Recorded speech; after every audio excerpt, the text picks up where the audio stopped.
attention please. A very warm and pleasant good morning to you all. Polestar welcomes you. Today, we all are gathered here to attend the seminar which is organizing by the Team 360, which is based on the 360-degree brain transformation. Team 360 is a RIS analysis test in India, helping the people making the children's future brighter to test their ability which they get the inborn. So as we know, we all belong from the Mithilanchal region and our Mithilanchal is known for their culture. So very first, I would like to request our Honorable Principal Ma'am, Dr. Bharti Shah, Director Sir, Mr. Kailash Bharadwaj Sir, that please come on the stage. And at the same time, I would like to request the District Magistrate of Madhubani, Mr. Arvind Kumar Verma Sir, that please come on the desk. Please ma'am, please. I would like to request our Team 360, Mr. Rajesh Sir, Mr. Tej Narayan Jha Sir, Vipul Sarma Sir, Vinit Sarma Sir, and the whole member of the Team 360 that please come on the desk. I would like to request to start this seminar with the Parampara of Mithilanchal with lighting of lamp. I would like to request our District Magistrate Sir, Principal Ma'am, Director Sir, and the whole team of Team 360 that please forward the step to attend the seminar.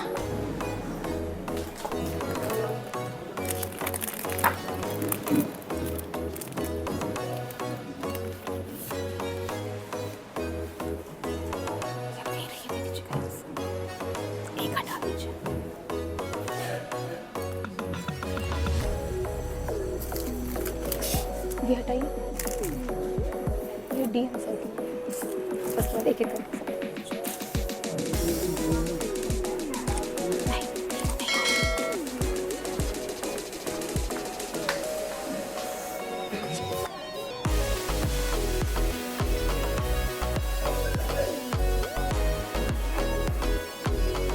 Please clap for this seminar. Thank you so much, sir. Thank you, ma'am. I would like to request our Honorable Principal Ma'am to facilitate the District Magistrate of Madhubani, Mr. Arvind Kumar Verma Sir, with Park, Gupta and Bouquet.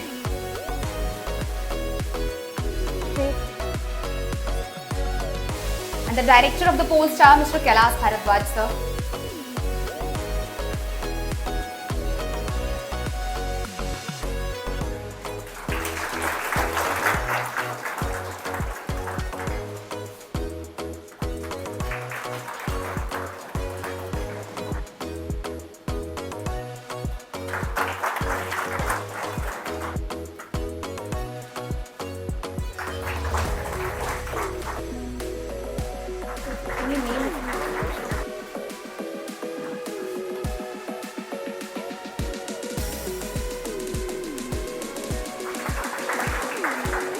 I would like to request our Honorable Principal Ma'am to address the seminar and welcomes our guest. Very good morning. Honorable, respected District Magistrate Madhubani, Mr. Arvind Kumar Verma ji, who is not only a good administrator, a very generous and gentleman, has done education IIT Kanpur, and all the time you are getting his full support. पूरा support sir का रहता है हर activity में, हर कुछ में. ये बहुत ही generous एक सज्जन व्यक्तित्व के स्वामी हैं जो आईआईटी कानपुर से इंजीनियरिंग की डिग्री के बाद एक गुड एडमिनिस्ट्रेटर प्रशासक भी है. मैं आज वेलकम करती हूँ अपने पोलस्टार के प्रांगण में 360 टीम के डायरेक्टर विपुल जी एंड विनीत जी, साथ में ग्लोबल कोऑर्डिनेटर तेज नारायण जी, राजेश जी, और जो डेमो दिखाने बच्ची संजना आई है उनका भी. हम पोलस्टार आज गौरवान्वित फील कर रहे हैं. हम लोग के साथ हमारे ऑनरेबल डीएम सर भी हैं और सारे पेरेंट्स जो आप आए हैं और सारे बच्चे. जैसा कि 360 टीम 360 मधुबनी में पहली बार ये सेमिनार ऑर्गेनाइज हो रही है. हम सब जानते हैं कि हमारे बच्चों का left and right brain thinking होता है, दोनों की अलग अलग कैपेसिटी है और जब बैलेंस होता है तो बहुत डायनामिक काम करते हैं. तो इनमें ये अगर फॉरेन कंट्री में जर्मनी वगैरह में बहुत पहले से हो जा रहा है, हमारे यहाँ स्टार्ट हुआ है और इन्हीं के लिए एक सेमिनार आयोजन किया गया है ताकि पेरेंट्स को बताया जा सके उनके बच्चे में बाय बॉर्न, क्योंकि नॉर्मली हम क्या बनाते हैं, doctor, engineer, IAS, advocate etcetera सोचते हैं, लेकिन बाय बॉर्न उनके अंदर क्या कैपेसिटी है, भगवान ने उनको किस चीज़ के लिए पैदा किया है, ये हमें पता नहीं होता है। तो इन टेस्ट के माध्यम से हम ये जान सकते हैं कि हमारे बच्चे के अंदर कौन सा ऐसा टैलेंट है, उन्हें कौन सी काउंसलिंग की जाए ताकि उनमें वो सेटिस्फाइड भी रहे, एक्सेल भी करे और अच्छा हो जाए। तो इन सब के लिए मैं सरकार का फिर से धन्यवाद करूंगी। सर के पास टाइम कम है तो ज़्यादा मैं नहीं बताऊंगी और साथ ही एड्रेस आग्रह करूंगी, सर हम लोग के बीच हैं, अपने मधुर शब्दों से हम लोगों को संबोधित करें। Thank you sir, please.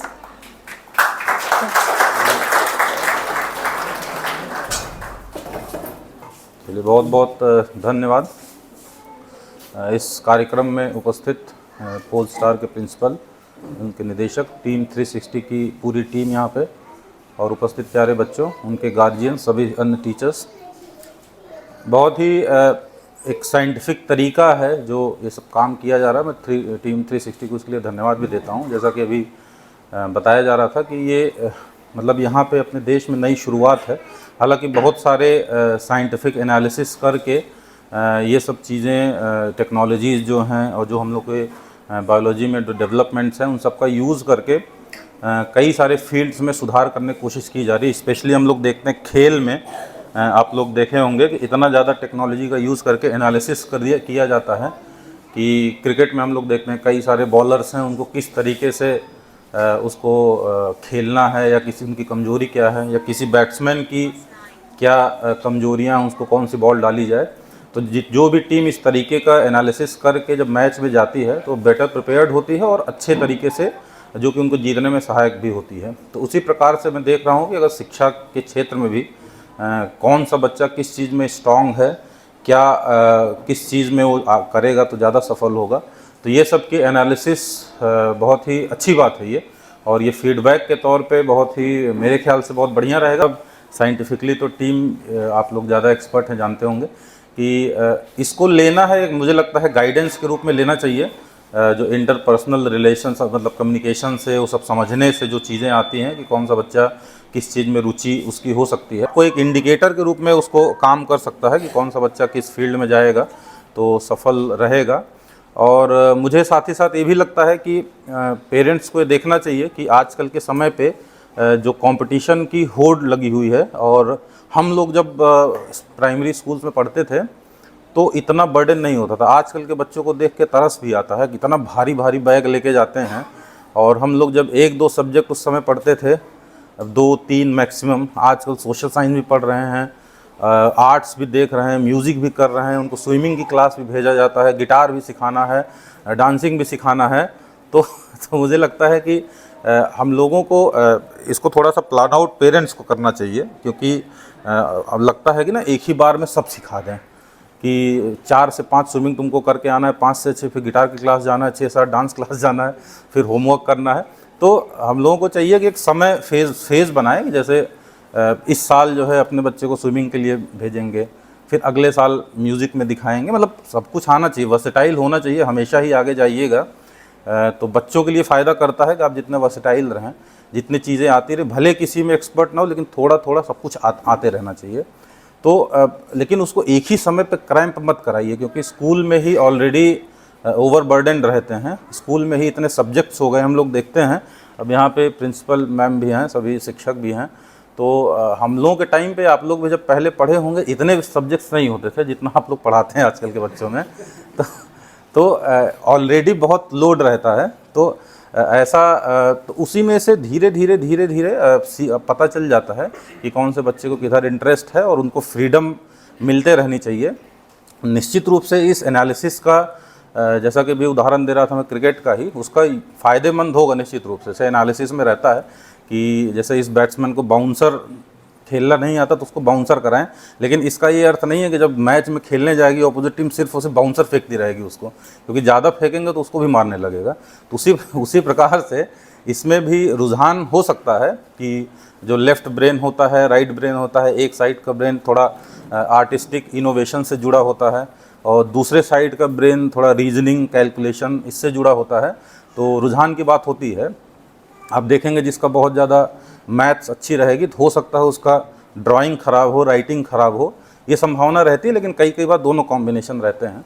तो एक इंडिकेटर के रूप में लेना है, बहुत हार्ड एंड फास्ट ये नहीं करना है। किसी बच्चे का अगर आ गया कि इसका आर्ट वाला अच्छा है तो इसका ये मतलब नहीं उसको मैथ साइंस से दूर कर दीजिए। बेटा अब तुम जो है गिटार की क्लास ही जाओगे, तुमको सिंगर ही बनना है या डांसर ही बनना है या पेंटर बनना है, तो ऐसे उसको नहीं लेना है। मतलब हाँ, एक ओवरऑल उसके रूप में रहेगा। तो बहुत अच्छी बात है, कम से कम ये एक शुरुआत है इस दिशा में कि बच्चों का जो आप लोग मूवी भी देखे होंगे कई सारी, 3 इडियट्स है, सब की बच्चों की अपनी चॉइस के हिसाब से उनको आगे जो भी करियर बनाना है उसको अलाउ करना चाहिए, इम्पोज नहीं करना चाहिए। उसका सारांश यही रहता था। तो बहुत अच्छी बात है कि आप लोग बच्चों को थोड़ी फ्रीडम भी देंगे, उनको क्या पसंद है और क्या करना है, और उनका जो बायोलॉजिकल प्री डिस्पोजिशन होता है, मतलब कि क्या जो कहते हैं भगवान का क्या उनको गिफ्ट दिया है, वो थोड़ा बहुत एनालिसिस से पता चलेगा तो सहयोग रहेगा, उसमें बहुत अच्छी बात है। एक शुरुआत है। मैं टीम को ढेर सारी शुभकामना देता हूँ और पोल स्टार के भी यहाँ पूरी एडमिनिस्ट्रेशन सभी टीम को कि आप लोग ये कर रहे हैं, और मुझे लगता है इससे निश्चित रूप से ही आप लोगों को फ़ायदा होगा और बच्चों का और भविष्य में सुधार होगा। लेकिन जहाँ पे पेरेंट्स और बच्चे रहते हैं, मैं एक लाइन ज़रूर बोलता हूँ हर जगह, तो वही बोल के अपनी बात को ख़त्म करूँगा कि मोबाइल से आजकल की चूँकि पढ़ाई इंटरनेट पे ही होती है, तो उसको ज़रूर आप लोग कंट्रोल करें। फ्रीडम के नाम पे इंटरनेट और मोबाइल ऐसे नहीं कि बच्चों को पूरा दे दें, क्योंकि बहुत लोग वीडियो गेम्स और इन सब में बहुत उलझे रह जाते हैं और एक्चुअल स्पोर्ट्स एक्टिविटी से दूर रहते हैं। तो मेरा यही अनुरोध रहेगा कि मोबाइल की टाइमिंग और मोबाइल में क्या बच्चे करते हैं उसको ज़रूर नज़र रखें। उसको फ्रीडम के नाम पे ये नहीं कि हम बहुत ही एडवांस्ड पेरेंट्स हैं और बच्चों की लाइफ में बिल्कुल भी इंटरफेयर नहीं करते हैं उनके फ्रीडम पे। तो थोड़ा बहुत उसको देखना ज़रूरी है कि बच्चा रात में बैठ के पबजी तो नहीं खेल रहा लगातार, तो तो वो सब चीज़ें भी देखनी पड़ेंगी। तो इंटरनेट और मोबाइल पे थोड़ा सा ज़रूर देखें, और लेकिन उसको बंद भी नहीं कर सकते, क्योंकि आजकल की हम लोग तो किताबों से ज़्यादा पढ़ते थे आजकल, लेकिन यूट्यूब पे लोग ज़्यादा पढ़ते हैं, और आप लोग भी या ऑनलाइन क्लासेज सब ज़्यादा होती हैं। तो उसको ऐसा नेसेसरी इविल है, उसको बंद नहीं किया जा सकता है, लेकिन उसके यूज़ को नियंत्रित ज़रूर रखना चाहिए। मैं इसी सुझाव के साथ, इसी अपील के साथ पुनः सभी पूरी टीम को और सभी पेरेंट्स को, यहाँ पे बच्चों को ढेर सारी शुभकामनाएं देता हूँ। धन्यवाद। हमारे लिए वाकई बड़ी बात है कि आज जिला पदाधिकारी डिस्ट्रिक्ट मजिस्ट्रेट हमारे स्कूल में हैं और एक साथ इतने सारे पेरेंट्स पूरे स्कूल को एड्रेस किया, उन्होंने काफ़ी सारी बातें बताई। बहुत बहुत धन्यवाद सर आपका, thank you sir. As I already told about that, team 360 आई है आपको ये बताने के लिए कि कहते हैं कि बचपन से ही, जन्म से ही बच्चे के पास एक नेचुरल टैलेंट होता है, और अगर उस नेचुरल टैलेंट को पहचान लिया जाए तो वो बच्चा आगे बहुत बेहतर करता है। और ये एक तरह का सेमिनार है जिसमें आपको ये बताया जाएगा, ये समझाया जाएगा कि किस तरीके से आप उस नेचुरल टैलेंट को पहचान सकते हैं। तो वाकई ये आप लोगों को काफ़ी अच्छा लगेगा, काफ़ी प्रेरणादायक है और लर्निंग भी होगा आपके लिए। So forward this program, I would like to request the global coordinator of the team 360, Mr. Teesh Narayan Jha sir, to forward this seminar. Thank you.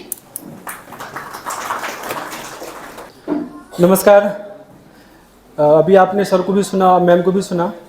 वैसे मैं तेज नारायण टीम 360 की ओर से यहाँ पे उपस्थित सभी महत्वाकांक्षी लोगों को हार्दिक अभिनंदन करता हूँ। और अभी हम आपको ये जो हम लोगों का काम है क्या है, अभी हम उसके लिए कॉल करना चाहेंगे विपुल सर को, जो भी आपको बताएंगे। सबसे पहले तो आप सभी को प्रणाम, नमस्कार, गुड मॉर्निंग। बताओ नमस्कार किया तो कोई जवाब नहीं आया, गुड मॉर्निंग बोला तो फिर क्या कमाल है। अरे we are residing in India. So I am Vipul Sharma, basically I am a corporate trainer of new mindset from Netherlands organization Gold Inspiration. Apart from this, I am a nutritionist, and there is a subject called quantum physics, which is used in NASA. I deliver lecture on that particular subject, especially for those people who got selected in particular exams. But gradually, I realized that I was delivering lecture for those who were already settled in terms of money and career. So to keep this thing in our mind, we started doing something new and introduced few products like Rage Analysis and so many products that we have, and we'll discuss all the stuff regarding studies and all. But before I start anything, I would share something unique regarding my studies, and even sir is sitting here. मैं सबसे बात करूँगा. Now I would start with that. See, we are very grateful. Why? Because Madhubani में, बिहार में first time we came here, और हम बहुत बहुत ग्रेटफुल हैं आप सभी लोगों के लिए, बिकॉज आप नहीं होते तो हम यह बात करते ही किससे। और आप लोग इतने मैच्योर हैं, इतने अवेयर हैं, तो सबसे पहले तो आपके लिए हाथ जोड़ के प्रणाम, और आप सभी का एक बार जोरदार क्लैप के साथ स्वागत कर सकते हैं, क्योंकि आप नहीं होंगे तो हम किसी से बात ही नहीं कर सकते। साथ ही साथ मैं बहुत और टीम 360 की तरफ से आभार व्यक्त करता हूं स्कूल मैनेजमेंट का, हमारे अरविंद सर का, कि इतना जो है कीमती समय निकालकर यहां पर आए और आप और हमारे से मुखातिब हुए। इसके लिए आप लोगों के लिए बहुत बहुत आपको प्रणाम और आपका आभार। इनके लिए भी एक बार जोरदार हम क्लैप कर सकते हैं। एक चीज मैं usually I start with session with questions and so many things are there. मैं बहुत डायरेक्ट चालू करता हूं सारी चीज बच्चों के, because so many students are sitting here. कितने बच्चे हैं यहाँ पे जो 8th स्टैंडर्ड के? Just raise your hand. कोई है 8वीं क्लास का बच्चा यहाँ पे? The person sitting here. 7th का कौन है? अरे वाह। 6th का? 10th का? अरे वाह। 11th का? अच्छा, यानी 6 इन बिटवीन 10, 6 से 10 के बीच में होंगे और पेरेंट्स आर सिटिंग देयर। सभी तरह के लोग बैठे हैं। मैं यूजुअली क्वेश्चन से ही शुरुआत करता हूं, बच्चों से ही शुरुआत करता हूं, अपना ही एक्सपीरियंस बताता हूं। टू बी वेरी ऑनेस्ट वही सारी चीज करूंगा, लेकिन चूंकि आज सर यहां बैठे हैं तो सर से ही शुरुआत करते हैं। और सर से एक छोटा सा प्रश्न जानना पूछना चाहूंगा, क्योंकि things are connected with, otherwise मैं नहीं करता। ये दूसरा बार हुआ है, इसलिए sir you were in that industry. आप ऑलरेडी आपने IIT क्रैक किया, फिर IIT में आप सेलेक्ट हुए, उसके बाद सिविल सर्विस में कोई खास रीजन रहा होगा सर? नहीं, पहले देखिए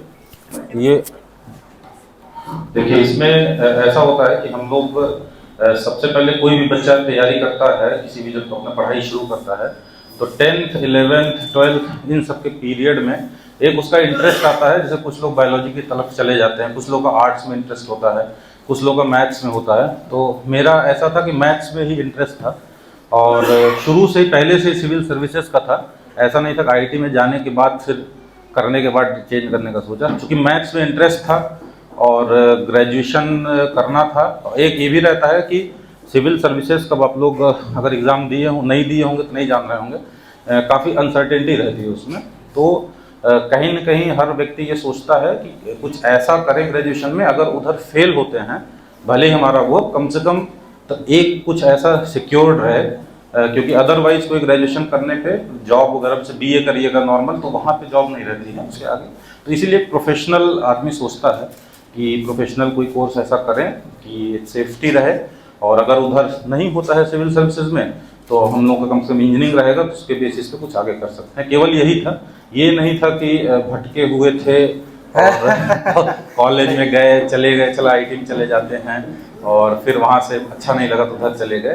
तो ये था, और शुरू में तो जॉब करते हुए ही प्रिपरेशन कर रहे थे, जॉब छोड़ना भी ना पड़े और हो जाए सिलेक्शन, तब जो है आए, क्योंकि अदरवाइज गैप होता है। अब आप लोग बच्चे हैं, यहाँ पे पेरेंट्स भी हैं, अगर ग्रेजुएशन के बाद किसी तैयारी के लिए आप गैप कर देना, ड्रॉप करें, तो वापस जॉब मिलना बहुत कठिन होता है। सही बात है। तो इसलिए सोच ये भी था कि जॉब करते हुए करें, तो प्रयास यही था। तो बीच में केवल 1 साल का गैप लिया था, फिर उसके बाद जॉब लेना तो वापस ही, लेकिन उसी में हो गया। तो रिस्क जो था मतलब ठीक था, कोई ऐसा रीज़न नहीं था कि उसको चेंज करना पड़ा। बहुत बहुत धन्यवाद सर। रीज़न देखिए, मेरा काम है चीज़ें हम लोगों को शेयर करनी होती है बच्चों से। टीम 360 नाम भी इसीलिए रखा, नरेंद्र से स्वामी विवेकानंद, इंटरनल एक्सटर्नल चीज़ों के ऊपर बात करते हैं। आंतरिक चेंज आ जाए, बाह्य चेंज आ जाए, तो सब पे बात करते हैं। चूँकि सर ने 2012 में शायद IAS है ना, क्योंकि मैं वो देख रहा था इंटरनेट के ऊपर, सर ने जिक्र किया था, तो चूंकि मेरी नेचर में है, और अगर आप सेमिनार ले रहे हैं तो you must be aware what ever is happening. तो मैं जस्ट, मेरे को बताया कि अरविंद कुमार जी हैं, DM हैं, वो आ रहे हैं, तो मैंने जस्ट फटाफट देखा भाई कौन है टू बी वेरी ऑनेस्ट। तो उन्होंने कहा 2012 के, तो मेरे दिमाग में सिर्फ एक ही चीज़, 2012 तो अभी 10 साल हुए होंगे, तो यंग है। लिटरली मेरे दिमाग में यही आया था। और कारण मैं बताता हूँ आपको, 2 रीज़न है। चूँकि मेरे ब्रदर IAS हैं, और किसी ज़माने में ये कनेक्ट क्यों हुआ और क्यों ये सारी चीज़ मैंने सर से पूछी, उसके पीछे बहुत बड़ा रीज़न है। क्योंकि किसी टाइम मैंने सोचा था सिविल सर्विस का, ऑल्दो मैंने नहीं दिया, एग्ज़ाम ही नहीं दिया। कई सारे कारण है। मेरे ब्रदर IAS है, उन्होंने IIT किया, फिर कैट का एग्ज़ाम देके आया, अहमदाबाद से, कोलकाता से कैट का एग्ज़ाम देके वो क्लियर किया, फिर MBA किया, फिर IAS दिया, IAS हो गए। करीब 15-20 साल उन्होंने सर्विस किया, फिर VRS लेके, और अभी एशियन डेवलपमेंट बैंक के प्रोजेक्ट डायरेक्टर वहाँ चले गए। तो मीनवाइल लाइक जॉइंट फैमिली में मुलाकात हुई, तो मैंने कहा भैया एक अदरवाइज बात ना ले तो एक बात पूछूं आपसे, बुरा ना माने तो। बोले बोलिए। मैंने कहा यार, जब बैंक की नौकरी करनी थी तो ये अननेसेसरी आईएएस क्यों किया? कोई सिंपल बीए करके भी आईएएस बन सकता था, अननेसेसरी आपको इतना टाइम देने की जरूरत नहीं थी। और अगर मान लीजिए सिंपल बीबीए, सिंपल एमबीए कोई व्यक्ति करता, बीबीए बीए करके कॉम्पिटिटिव एग्जाम देता कैट का और अपना एमबीए कर लेता, तो भी बहुत अच्छा पैकेज उस व्यक्ति को मिलता। और आपने तीसरा आईआईटी भी दिया है और उसके बाद इंजीनियरिंग भी नहीं किया कंप्लीट करके, और आप उस दूसरी लाइन में चले गए, तो तीन प्रोफेशन लेने के बाद तीनों को ही छोड़ दिया और चौथे में चले गए, तो भैया वो 3 सीट किसी के काम आती, कोई 3 उस व्यक्ति उस प्लेस पे आता और वहां परफॉर्म करता। So he said only one thing कि यार विपुल, मैंने तीनों चीज करके देखा, बट वो जो सेंस ऑफ सेटिस्फेक्शन है वो मुझे नहीं मिला। एंड ऑफ द डे मुझे अभी वो सेंस ऑफ सेटिस्फेक्शन में, I am very much satisfied and sitting here, और मैं बहुत खुश हूं। तो सबसे बड़ा रीजन ही यही था इस लाइन में आने का, बिकॉज आई वॉज देयर, कि आपको एंड ऑफ द डे चीजें पता चले कि आपका ब्रेन बना किसके लिए, जैसा मैम जिक्र कर रही थी। अभी हम उसी से शुरुआत करेंगे। जो सबसे पहला प्रोजेक्ट हम लोग लेके आए हैं जिसका नाम रिज एनालिसिस है। इंडिया बहुत ग्रोइंग है, मोदी जी का राज है, डेवलपिंग कंट्री है और बहुत जबरदस्त पूरे विश्व में नाम हो रहा है, और हम उसको प्रणाम करते हैं, नमस्कार करते हैं कि हमारी इतनी ग्रोथ आई। लेकिन ये जिस टेस्ट के ऊपर आज हम जिक्र कर रहे हैं, रिज एनालिसिस, ये आज का नहीं है भाई, 50 साल हो चुके। यूएसएसआर जब होता था, सोवियत संघ होता था, तब 72 में ओलंपिक में ये टेस्ट हो चुका है। अच्छा चलो, बच्चे बैठे हैं ना यहाँ पे, चलो मैं मेरे एग्जाम्पल से ही शुरू करता हूँ, उसके बाद में बात करेंगे। और पेरेंट्स बैठे हैं तो जाहिर सी बात है, पहले किससे बात करूं, चलो बताओ, बिकॉज इट्स बीन 10 ईयर्स, मुझे 10 साल हो गए हम लोगों को। पहले किससे बात करें, पेरेंट्स से कि बच्चों से? हाँ जी, बच्चों से। कोई तो हमारी सुने, चलो ठीक है।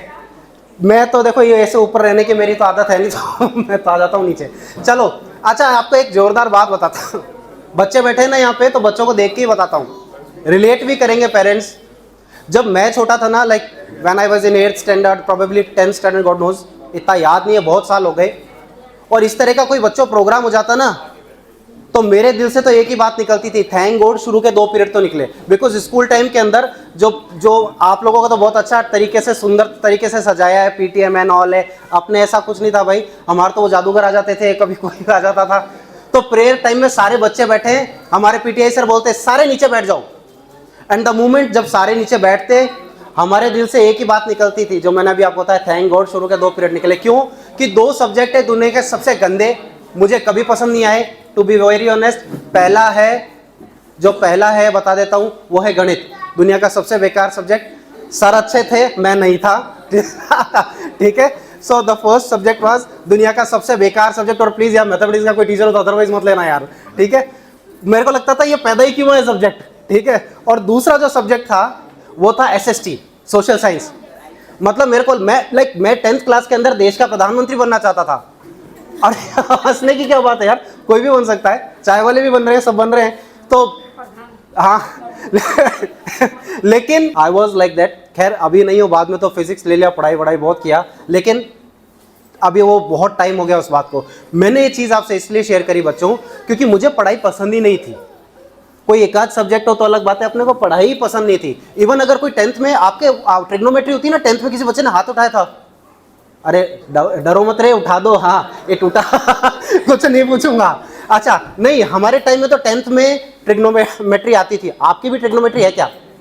है, वो कोस थीटा साइन थीटा वाला लफड़ा था ना, अभी भी है, अभी भी दुख देता है। नहीं भाई, मैं एलएचएस बराबर आरएचएस करता था, नहीं होता था, आरएचएस बराबर एलएचएस करता था, नहीं होता था, मुझसे होता ही नहीं था, ठीक है। इसीलिए बिकॉज पेरेंट्स वर सेइंग, आपके सामने उन्होंने कहा बच्चों से बात करो, तो मैं बच्चों से ही शुरुआत करता हूं। मैं सेलेक्टेड 5-7 क्वेश्चन पूछूंगा, if you relate with them just raise your hand, ठीक है। और जो पेरेंट है ना, वो भी बच्चे रहे हैं, भोगा उन्होंने भी होगा, ठीक है ना, तो अगर रिलेट करो तो बताना। The first question that I am gonna ask you, कितने बच्चे ऐसे हैं जो पढ़ते तो बहुत है, किताब याद नहीं होती? Is there anyone who sitting here? शर्माने की जरूरत नहीं, पापा क्या कहेंगे उस वक्त, तो ये अरे भैया तुम्हारे लिए आए हैं, वो भी तुम्हारे लिए आए हैं, जस्ट रेज। मेहनत करते हैं, किताब याद नहीं होती। मैं अरे एक शाबाश, 2 3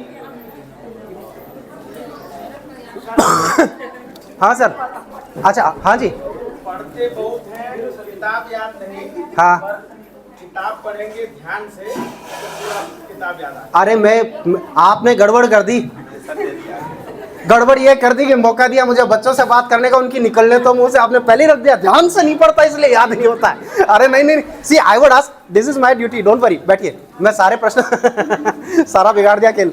बच्चे देखेंगे तो पहले ही खड़े हो गए, अब तो कुछ ही नहीं आंसर करना।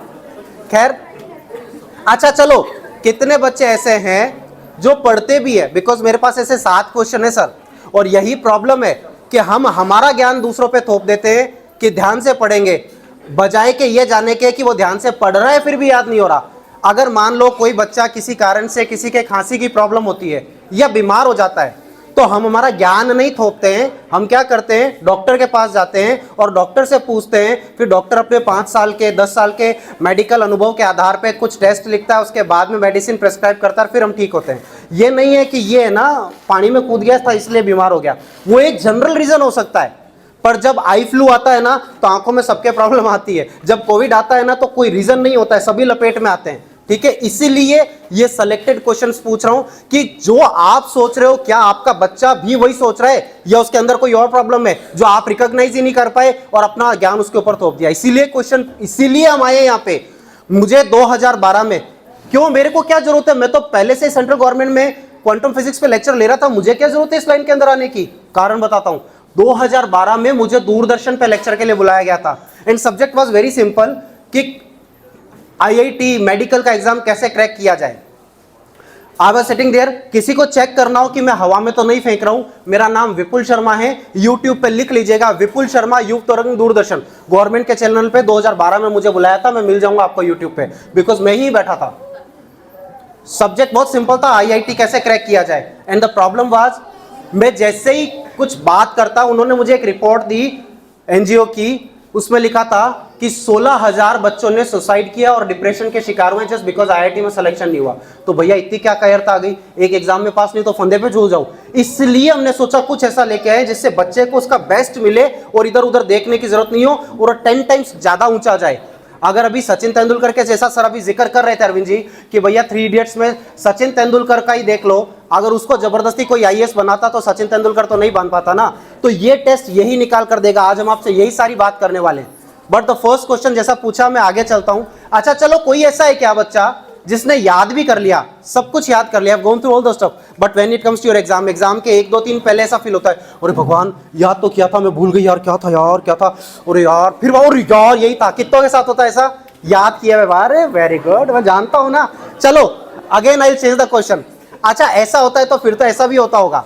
मैं बहुत सिंपल तरीके से बात करूंगा। वो मैम की कॉपी काम आएगी, मैम कहना ही बस रखने के लिए, हाथ में रखने के लिए चाहिए, थैंक यू। अच्छा तब तक आप रिकॉर्डिंग करो, ठीक है। चलो अच्छा, कितने बच्चे ऐसे हैं जो ये चाहते हैं कि साहब, लाइक मैं पूछ लेता हूं, आपके साथ ऐसा होता भी होगा, बच्चे बैठे, मान लो एग्जामिनेशन हॉल में बैठे हो, आधा आंसर याद है आधा भूल गए, होता है किसी के साथ? चलो ये बात सारे मेरी बिरादरी के हैं, चलो कोई बात नहीं। Again I will change the question. अच्छा कितने ऐसे, चलो बताओ, जैसे मान लो पहला क्वेश्चन क्या हो गया, दूसरा क्वेश्चन क्या हो गया, तीसरा क्वेश्चन क्या हो गया, चौथे पे जाके गाड़ी अटक जाती है, अरे यार भगवान क्या क्वेश्चन है, वो याद ही नहीं आता है कमबख्त। वो कब याद आता है? जब आप एग्जामिनेशन हॉल के बाहर जाते हैं, आंसर क्लिक करने, अरे यार मैंने तो वो लिख दिया। ऐसा कितनों के साथ में होता है? अरे वाह, मतलब जितने बैठे हैं ना बेटे, सारे हाथ खड़े कर रहे हैं। चलो ठीक है, ये क्यों होता है इसका एक रीजन है, लेकिन पहले लास्ट में एक चीज कर लेते हैं। कितने बच्चे ऐसे हैं जो ये चाहते हैं कि ये मान लो ये आपकी किताब है, एसएसटी भी हो सकती है, मैथ्स भी हो सकती है, बायो भी हो सकती है, हिंदी भी हो सकती है, संस्कृत है तो वो भी हो सकती है, कोई भी मान लो, सपोज इज अ बुक। कितने जो ये चाहते हैं कि किताब को ऐसे हाथ में लें, इधर से पन्ने फड़फड़ाएं तो सारी थ्योरी याद हो जाए, इधर से फड़फड़ाएं तो सारे चित्र याद हो जाए। कितने चाहते हैं जो इधर से ऐसे पन्ने फड़फड़ाएं तो सारे चित्र याद, इधर से फड़फड़ाएं तो सारी थ्योरी याद? 1 2 3 4 5 6 7 8 9 10, हाँ 11 12 13 14 15 16 17 18 19 20 21 22, अरे सारे चाहते हैं मुझे पता है। अच्छा चलो ये तो कठिन है, ये तो कठिन है। इसमें तो देखो भाई, आपको किताब को उठाना पड़ेगा, ऐसे पन्ने फड़फड़ाने पड़ेंगे। आई चेंज द क्वेश्चन, इसको थोड़ा सिंपल करते हैं। किताब हाथ में उठाओ, इधर लाओ, स्मेल करो। अब कितने चाहते हैं ये बताओ?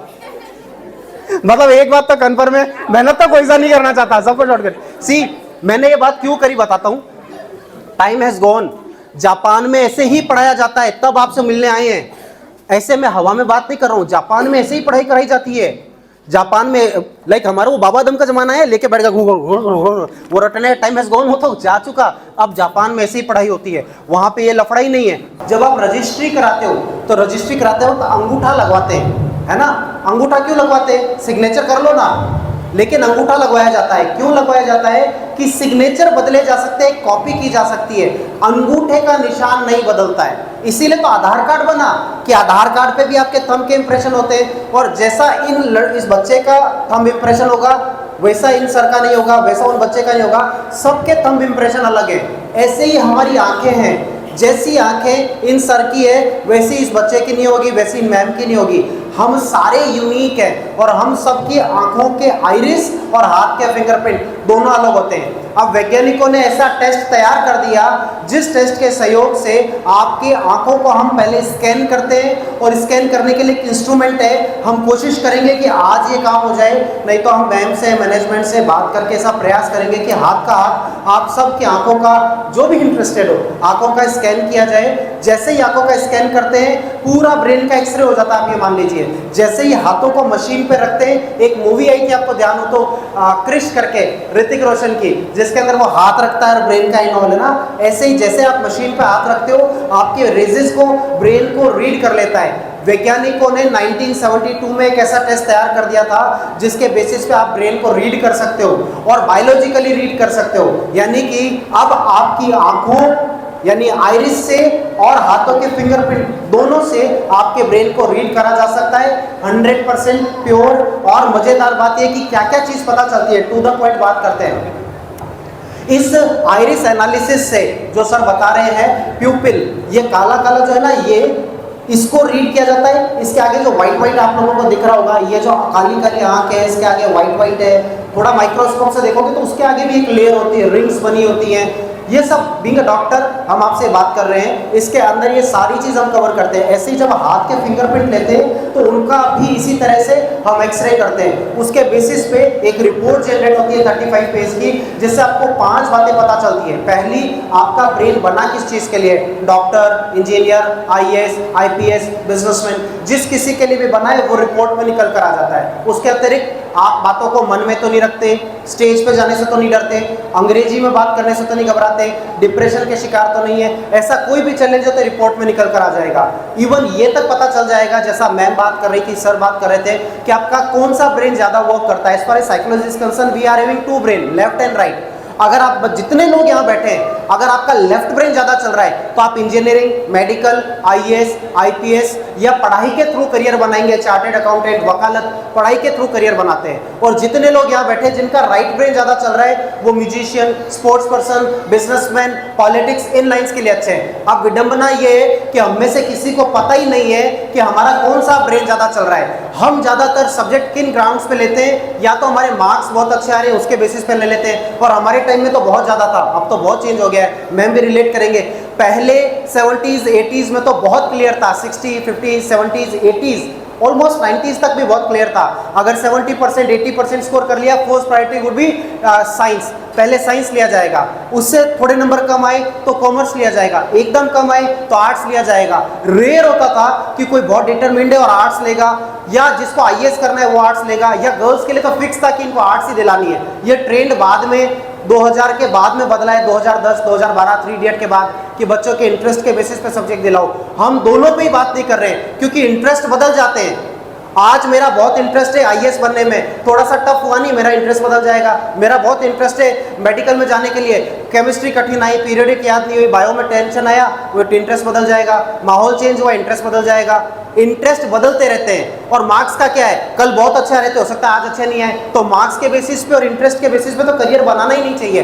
बनाना चाहिए बायोलॉजिकली, आपका ब्रेन बाय बर्थ किस चीज के लिए बना है, उससे आपको अगर पहले दिन से ये पता है कि आपका बच्चे का ब्रेन बायोलॉजिकली, मेडिकली आपको पता है कि आपका ब्रेन अगर किसी डॉक्टर के लिए बना है, तो काय को इधर उधर जाना। चलो मैं किसी से भी क्यों, मैं तो कंसेप्ट के ऊपर बात करूंगा ही, आपके लिए लेके आया हूं जिसके लिए नासा में रिकॉग्नाइज किया है। पर यहाँ पेरेंट्स बैठे हैं, चलो पेरेंट्स से बात ही कर लेते हैं और पूछ ही लेते हैं कि अगर मैं पूछता हूं, जैसे सर बैठे हैं, सर से बात करते हैं। सर सोच रहे होंगे कि यार आगे किस लिए बैठा मैं होगा, क्या सुन रहा हूँ सर? बस शंभू भाई, आपको बच्चा है कौन सी क्लास में? 10th में। अगर आपको ये पता चल जाए बच्चे का ब्रेन चार्टेड अकाउंटेंट के लिए, CA के लिए, तो उसको कॉमर्स दिलाओगे कि आर्ट्स दिलाओगे? कॉमर्स दिलाएंगे। Thank you ma'am. आपसे बस प्लीज डोंट यू, अगर बच्चा ये आपके साथ में, क्या नाम था? मैम, अगर आपको ये लगता है, अगर आपको लगे कि इसका ब्रेन IAS अफसर के लिए बना है, तो इसको आर्ट्स दिलाओगे या साइंस? साइंस। क्यों आर्ट्स क्यों नहीं? बहुत इजीली आईएएस बनते हैं आर्ट्स से। चलो आप चीज़ नहीं समझ पाए, चलो मैम से पूछते हैं। मैम क्या नाम? बच्चा आपके साथ? हाँ, सब साथ साथ लेके बैठे हैं, ये मेरे वाला ही वाला है। चलो अच्छा, क्या नाम है बच्चे का? अंश। अगर आपको ये पता चले कि इसका ब्रेन साइंटिस्ट के लिए बना है, तो उसको साइंस दिलाओगे या आर्ट्स? साइंस। कॉमन सेंस है। सर से पूछ लेते हैं, सर क्या लगता है अगर बच्चे का ब्रेन कंपनी सेक्रेटरी या चार्टर्ड अकाउंटेंट के लिए बना है, तो कॉमर्स दिलाई जाए या साइंस दिलाई जाए? कॉमन सेंस है। यही चीज हम चाहते हैं बायोलॉजिकली। सपोज अगर आपको पहले दिन से ये पता है कि मेरे बच्चे का ब्रेन आईएएस अफसर के लिए बना है, तो काय को वो लंबी रेस करनी है कि नहीं साहब पहले साइंस लेंगे, अच्छे नंबर आ गए, उसके बाद में बच्चा डॉक्टर बनेगा 5 साल की एमबीबीएस करके, फिर 2 साल की एमडी करेगा साहब, उससे पहले बीच में पीजी की तैयारी करेगा, 10 साल लगा के 32-33 साल करेगा, फिर साहब मैं आईएएस की तैयारी करूंगा। क्यों? इन 10 साल के अंदर तो अगर आप 9th स्टैंडर्ड के अंदर ही अपने आर्ट्स के पेपर सेलेक्ट किए और आईएएस की तैयारी करी, तो जब तक आप 21-22 साल के होगे तब तक आप यंग डीएम बन चुके होगे। क्या जरूरत है इतना लंबा रास्ता लेने के कि नहीं साहब मैं 32 का होऊंगा ना तब डिसीजन लूंगा आईएएस बनना है। यही चीज हम और मजेदार बात ये कि प्रॉब्लम क्या है कि बहुत सारे लोग हैं जिनको 10 साल बाद 20 साल बाद ये रियलाइज होता है यार फील्ड ही गलत ले लिया। हम में से ज्यादातर पेरेंट्स नो दैट कि हम जिस फील्ड में क्या वो हमारी इच्छा की वजह से आए हैं या कुछ ऑप्शन नहीं था इसलिए घुस गए। कई ऐसे पेरेंट होते हैं जिन ये जनरली मैं इसीलिए चर्चा कर रहा हूँ क्योंकि हम ये सारी चीज आपके सामने लाइव करके दिखाएंगे। देखिए इस टेस्ट के अंदर सारी चीज आएगी, स्ट्रेंथ भी आएगी, वीकनेस भी आएगी। स्ट्रेंथ में हम करियर सजेस्ट कर देते हैं। आपकी आंखों का जो स्कैन करेंगे ना उससे यूं समझ लो हमारे सामने ब्रेन खुल के रखा हुआ है, ठीक है ना। अब हमारे सामने आपके कितने ब्रेन के न्यूरॉन्स हैं, कितना वर्क कर रहे हैं, आपके फ्रंटल लोब में कितने न्यूरॉन्स हैं, आपके पूरे ब्रेन का एक्सरे होता है, आपके पेरिटल लोब में कितने न्यूरॉन्स हैं, जिस हिस्से में न्यूरॉन्स ज्यादा है वहां आप स्ट्रांग होते हैं। तो हमारे पास सारी चीजें खुल के रखी हुई है। अब फायदा क्या होता है? फायदा ये होता है कि जब आप आइरिस या न्यूरॉन्स को रीड करके हमें पता लग जाता है कि इस ब्रेन में ये स्ट्रांग है, इसमें वीक है, तो स्ट्रांग में तो हम करियर सजेस्ट कर देते हैं। और वीकनेस दूर करने के लिए हमारे पास एक और प्रोजेक्ट है, उसका नाम है पीनियल ग्लैंड एक्टिवेशन, जिसका लाइव एग्जांपल अभी हम आपको दिखाएंगे। पीनियल ग्लैंड एक्टिवेशन में हम 10 डेज का वर्कशॉप स्कूल में करते हैं। यहाँ पे आपके आंखों का स्कैन करके, आइरिस का स्कैन करके पहले हम पूरा स्ट्रेंथ एंड वीकनेस निकालेंगे, उसके बाद में हाथों का स्कैन करेंगे, उसके बेसिस पे रिस्ट के बेसिस पे न्यूरॉन्स का, क्योंकि दोनों अलग चीज है। आइरिस और ब्रेन के लोब्स दोनों को एक्सरे करके हम सटीक चीज निकालने के लिए दोनों टेस्ट करते हैं। और जब दोनों एक्सरे करके निकाल लेंगे सॉरी, उसके बाद में उन वीकनेस को दूर करने के लिए हम पीनियल ग्लैंड नाम का एक प्रोग्राम यहाँ स्कूल में ही करेंगे। और आपका ऑडिटोरियम हमने देख लिया, बहुत सुंदर है, मैनेजमेंट परमिट करता है, आप परमिट करते हैं, तो हम 10 डेज का वर्कशॉप करेंगे। उस दौरान हम एक बायन्यूरल बीट म्यूजिक 44 हर्ट्ज का वो सुनाएंगे, 20 ब्रेन जिम की एक्सरसाइज कराएंगे और डांस कराएंगे। उसका परिणाम है कि 10 क्लास के बाद बच्चा इस लेवल पे आ जाता है कि उसकी याददाश्त अच्छी हो जाती है। 1 घंटे की चीज 15 मिनट में याद होना, लंबे समय तक याद रहना, अपनी एज से 3 साल मैच्योर होना, जो क्वेश्चन सॉल्व नहीं कर पाए उसकी योग्यता आना, इन सब बातों के अलावा एक बहुत जबरदस्त चमत्कारिक रिजल्ट बच्चों में आता है, जिसके कारण हमारे को नासा में रिकॉग्नाइज किया। आप नेट पे रिजल्ट भी देख सकते हैं। ऐसे 1500 बच्चे तैयार किए हुए हमारे, 1750 यूट्यूब पे वीडियोज है हमारे। वो ये कि हमारे बच्चे ब्लाइंड फोल्ड करने लग जाते हैं। मीन्स अगर आपकी उनकी आंख पे पट्टी भी बांध देंगे तो वो बंद आंख से किताब पढ़ सकते हैं, कलर पहचान सकते हैं, मोबाइल के मैसेज पढ़ सकते हैं, पैरों से अखबार पढ़ सकते हैं। हर वो काम जो आप और हम खुली आंखों से करते हैं हमारे बच्चे बंद आंखों से करते हैं। कोई बाबा जी का चमत्कार नहीं है, केवल बायोलॉजिकली आपके ब्रेन से न्यूरॉन्स को हम एक्टिवेट करते हैं, शार्पन करते हैं, हार्मोन का सीक्रेशन बढ़ाते हैं। उसका परिणाम है कि 10 क्लास में ऐसा रिजल्ट आता है।